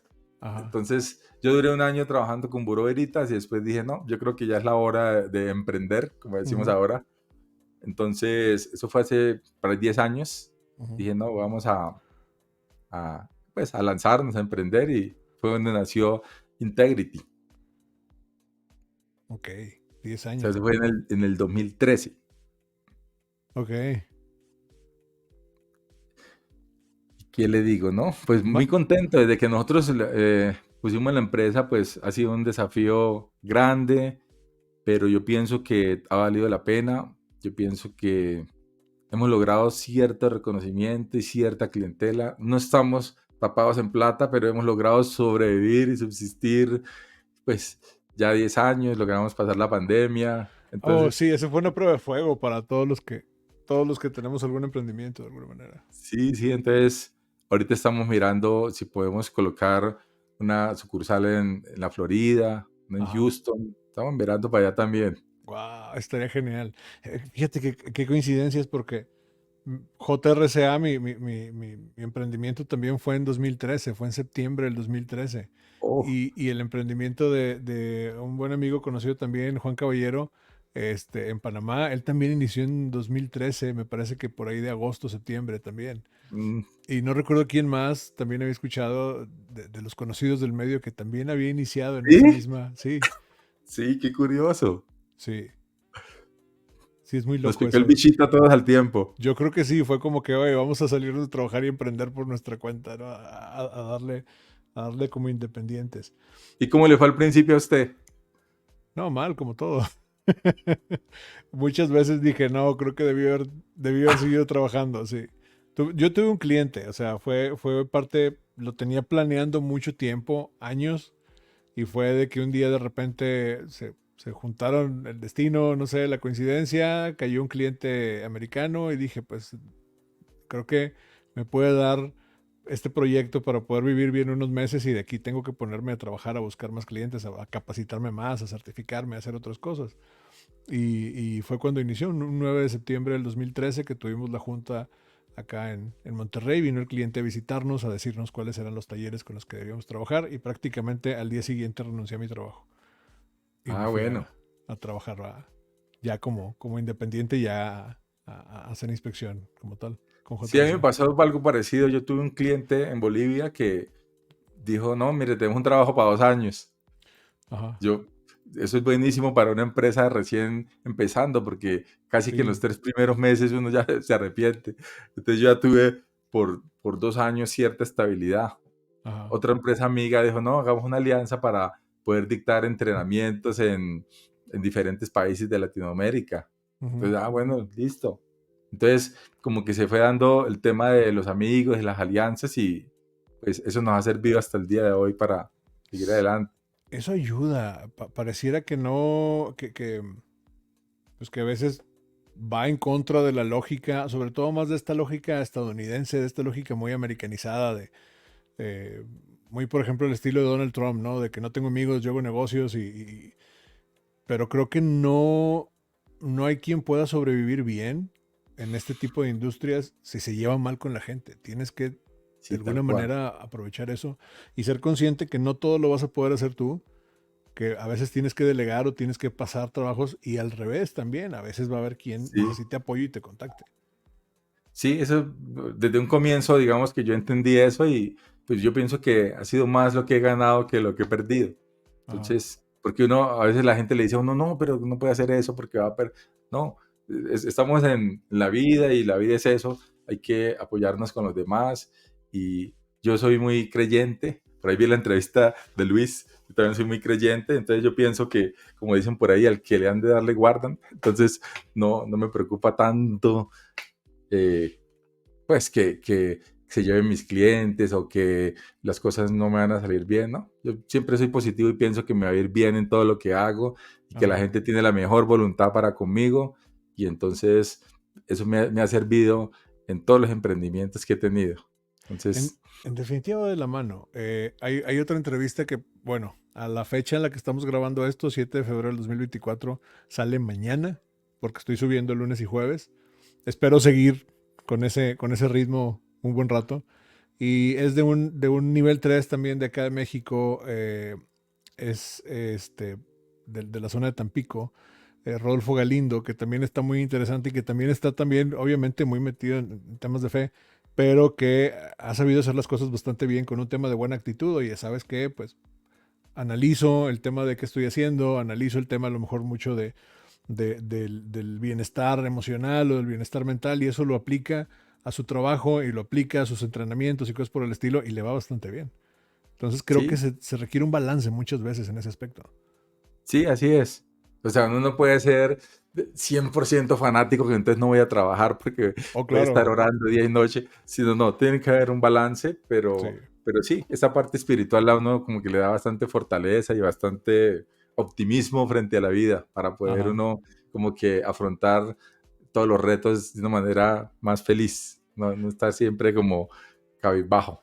Sobre todo Entonces, porque a veces cuando uno inicia, se topa de repente con empresas muy grandes, con conglomerados, con nacionales que a uno lo ven como una cosa muy pequeña y deciden, pues a lo mejor quedarte mal con algún pago o quedarte mal con algún servicio o retrasarte cierto proyecto o cosas por el estilo, que es muy difícil para uno. Vamos, yo no sé cómo sea en tu equipo. En mi equipo somos 6 personas nada más, de las cuales 3 están en el tema administrativo y 3 estamos en el tema operativo actualmente. Hace tiempo fueron más, pero ahorita solamente somos 6 personas. No puedes competir contra una empresa enorme que te ¿no? puede... Tal cual, somos exactamente igual. O sea, bueno, nosotros en la parte operativa somos 4 y en la Ajá, parte administrativa son por ahí 3 también. ajá, Y ahorita hemos tenido proyectos donde hemos tenido como 20 personas, pero ahorita ese es como el grupo base que sí, tenemos. Y sí hemos tenido problemas, lo que dice que a veces los clientes no pagan. Hicimos un ajá, trabajo en República Dominicana y no nos pagaron y todavía estamos ahí como luchando. sí, Entonces, eso le impacta mucho a una empresa pequeña como la nuestra. O sea, ujú, nosotros trabajamos es porque necesitamos como el flujo de caja para sí, poder atender los compromisos previamente adquiridos. No tenemos un gran capital que nos sostenga, sino tenemos que estar produciendo permanentemente. claro. Entonces, pues hay que afrontar con optimismo, con fe todo eso, pero sí es algo duro el que un cliente deje pagarle a uno como empresa pequeña. Sí, es Sí, tiene cierto. toda la razón. Muy bien. Este, ¿algo más que te gustaría agregar antes de irnos a las últimas 2 preguntas de esta charla? Algo No, que te gustaría así que dijeras, oye, esto nunca me lo han preguntado, o esto quisiera platicarlo, o esta vivencia, o algo por el estilo que te gustaría agregar. a ver qué le digo. No, yo pensé que ya hemos hablado de todo. Prácticamente. Si te fijas, no nos fuimos mucho por el tema de cómo te certificaste y eso, porque posiblemente son preguntas que a lo mejor ya hayas comentado, contestado en NDT, o que es algo más sencillo. Dentro del proyecto de inspectores seriales, básicamente lo que yo busco conocer es más a la persona, no Ah, tanto gracias. al proceso de, me quiero certificar, voy a hacer esto, no, sino conoce a la persona y conoce al inspector y entender que todos estamos de alguna manera como humanos también y que es alcanzable el tema de los logros. Em, ¿Dónde te ves en 5 años? Yo en 5 años me veo con mi empresa ya montada en Estados Unidos y de pronto en algún otro país de Sudamérica. Con... yo quiero seguir el tema de certificarme en otras cosas, pero quiero dedicarme un poco más a asesorías, consultorías, no tanto la docencia, Ujú, más hacia los servicios, ujú. ¿sí? Y y de pronto un poco más relajado. Yo, a medida que pasa el tiempo, siempre he querido como poder dedicar más tiempo a los hobbies, a las cosas que me gustan, así no me produzcan plata. O sea, para mí Ajá. ahí en parte está la felicidad. Cuando uno solo tiene que hacer lo que le toca porque es que necesita el dinero para comer y pagar sus compromisos, como que uno no lo disfruta tanto. Entonces, yo quiero llegar al punto donde me pueda dedicar a mis hobbies sin preocuparme porque entonces no tengo pues para comer. Entonces, eso, así me veo yo en unos años. Es una especie como de tener libertad, Sí, o tener sea, una de poder, libertad, o sea, no para dormir, porque yo no pienso que me vaya a dedicar a dormir, sino para hacer las cosas que uno a veces quiere hacer, pero le falta el tiempo. Y ya si ajá, con eso se puede conseguir dinero, pues chévere, pero que no haya esa presión de que mi tiempo tenga que convertirse en dinero, sino, no, primero que me dé la felicidad personal de poder haber logrado implementar algo y ya si con eso se consigue también dinero, pues chévere. Entonces, ¿considerarías que esa es la definición que tienes tú de éxito? ¿Considerarías que has alcanzado el éxito en esta carrera o que aún te falta algo por hacer? pues yo creo que todos lo hemos alcanzado hasta cierto nivel. Yo lo he alcanzado hasta cierto nivel, pero uno siempre pues quiere más. Entonces, como lo que le estoy comentando, yo quiero tener un poco más de disponibilidad de tiempo para dedicárselo a cosas que no necesariamente sean hacer dinero, sino, ¿no? Tengo un hobby, quiero ir a, por ejemplo, quiero ir a volar un dron a la fija a un cañón por allá en Argentina. Entonces, Ajá, poderme ir a eso y no preocuparme porque entonces dejo de dictar un curso, porque dejo de ir a hacer un trabajo. Entonces, hasta allá hay que apuntarle. Ese me tipo de gusta esa cosas idea. Sí, Me gusta y me identifico con esa idea y me identifico con una frase que había dicho por ahí en un video Guillermo del Toro, que decía que el éxito es cagarle en tus propios términos. O sea, a fin de cuentas, sí, para mí es interesante y para mí es como también un objetivo en algún momento decir, oye, pues quiero, no sé, tomarme esta semana, ir a tomarme un curso de disparo a Estados Unidos o algo, pues así. voy y no tengo ese problema de que, ay, no voy a ir al turno esta semana. No importa, ¿no? Tiene Sí, mucho sí. que ver. Digamos que hasta cierto punto uno lo ha conseguido, pero uno quiere siempre más. Sí, sí, sí, eso también es importante. Porque yo también lo he visto a usted en sus campeonatos de tiro y lo he visto también Sí, con las sí, medallas y eso. de Y yo alguna también manera, salgo a hacer mis vuelos de drones y eso. O sea, ya lo hacemos hasta cierta medida, pero uno siempre quiere más. sí, obviamente, pero también creo que la pasión que se tiene por este tipo de trabajos sigue. Vamos, yo por ejemplo, este mes, enero 2024, siento que no trabajé. Yo traté de tomármelo como descanso y solamente hice 2 viajes y por trabajo y según yo no hice tanto, estar más en casa, salir a disparar, cosas por el estilo. Y ya después empecé a revisar la agenda y no, sí hice bastante, pero a lo mejor no tanto o no con tanta intensidad como otros meses. Pero porque lo programé literal todo 2023 poder estar enero 2024 libre. Y afortunadamente medio me Bueno, salió. Pero, exacto.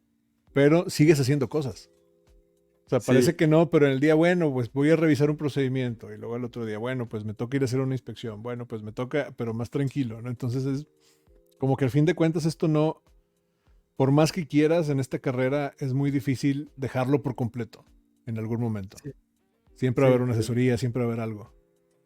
No, y ahora con el tema del internet y que uno se lleva el laptop para cualquier parte, uno de cualquier parte puede estar haciendo el trabajo también. Con el teléfono, una vez me Es, pasó camino de Villahermosa a Ciudad del Carmen, ir haciendo un entrenamiento porque le surgía y yo iba con el teléfono así, obviamente no iba manejando yo, pude haberlo hecho, pero yo no iba manejando otra persona, iba yo aquí con el Zoom en el teléfono, este, platicando con la gente, o sea, sí, ya no hay exacto. imposibles para la conexión, Sí, básicamente. sí, así tal cual. Entonces, yo pienso que también lo más importante es no, o sea, hallarle el gusto a esas cosas, no verlo Sí. como algo muy malo, sino no. Uno, en la medida de lo posible, reparte su tiempo para poder atender y tener un equilibrio entre las diferentes cosas y ya. Que eso no le cause tampoco tristeza porque le tocó no trabajar un día o una noche, ¿no? Hay que estar abiertos a eso.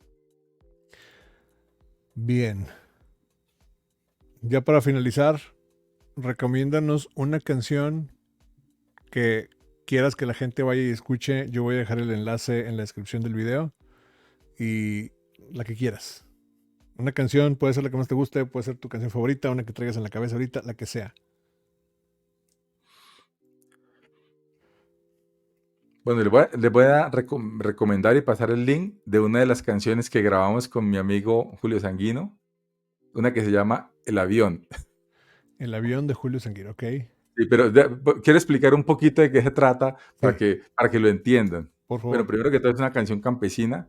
Ajá. Segundo, hay una persona de la vida real que todavía existe en Capitanejo que es muy como mentirosa y presumida. Por decir Ok. algo, él se para al lado de un carro fino y dice, no, este carro es mío. Cuando va pasando una muchacha, este carro es mío y voy a Ok. salir para la finca y así comienza a presumir de cosas que no son de él. ¿Sí? Entonces es algo que todas las personas del pueblo ya saben y lo conocen y a veces le siguen la cuerda. A veces, Ajá. sí, sí, don Mario, sí, que no sé qué. Pero él lo hace como, sí, como broma. Ajá. ¿Sí? Entonces a ese comportamiento se le dice esa canción, a esa persona. Porque el Ujú. apodo real de él es el avión, le dicen así. Le dicen el avión, ok. O sea, avión es como en Colombia como una persona que quiere pasárselas de viva, como de quiere ser más inteligente que los demás. Ok. Entonces, por eso hicieron esa canción de un personaje de mi pueblo de la vida real. Entonces, le voy a compartir el link para que lo pase después. Va, me encanta, quiero escucharla, perfecto. Vamos a poner aquí la canción en la descripción del video de El Avión para que vayan a escucharla, me gusta, me suena interesante. Y por último, ¿dónde te pueden contactar? ¿Dónde te pueden seguir? La gente que quiera un servicio, que quieren tomar cursos contigo, que de antemano los recomiendo. vayan directamente con él, no busquen más, porque están buenísimos. Si quieres aprender realmente, Muchas gracias. creo que Carlos es posiblemente, si no el mejor de los mejores instructores que tenemos en Latinoamérica. ¿Dónde te pueden contactar? Muchas gracias. Bueno, pues yo estoy en todas las redes sociales como Carlos Enrique Suárez y mi página web es así como está acá atrás, integrity-ndt.com. Okay. Integrity-ndt.com. Y pues ahí van a estar todos los teléfonos de contacto, el email y eso. Entonces, por ahí me Excelente. pueden encontrar. Perfecto. Bueno, pues si están interesados, vayan a buscar Integrity mínimo para que vean lo que hacen, que está bastante interesante. O vayan a seguir a Carlos igual también, que sube cosas muy, Sí, muy, muy síganme en buenas. TikTok, por lo menos, en Instagram, en Facebook. Estás en Instagram también, esa no me la sabía. Sí, es Integrity NDT. Ahorita te busco, porque yo no estoy contactado mucho con Instagram, pero creo que es interesante. Y en TikTok sí te sigo y veo los videos y me gustan. En Facebook, obviamente, que de repente te tenemos ahí también en Editeam. Pero en Así. Instagram, no, ahorita terminando esto te busco. Bueno, sí, Definitivo. en Instagram. Creo que es Integrity raya al piso NDT, como Ok. estoy en Instagram. O Ajá. por Carlos Enrique Suárez. Ahí me Muy ven bien. siempre. Sí, correcto. Perfecto. Ahí los espero Carlos, en mis redes sociales. muchas gracias. Disfruté bastante esta plática. Y espero que la gente que nos haya visto también le haya gustado y le haya abierto de alguna manera la curiosidad o la mente de todo tu proceso. Sí, muchas gracias por invitarme. De verdad, estoy muy feliz y me siento muy honrado por haberme invitado. Entonces, Excelente. Perfecto, un gusto. Bueno, pues váyanse a escuchar la canción del avión y nos vemos en otra edición de Inspectores Seriales. Hasta luego.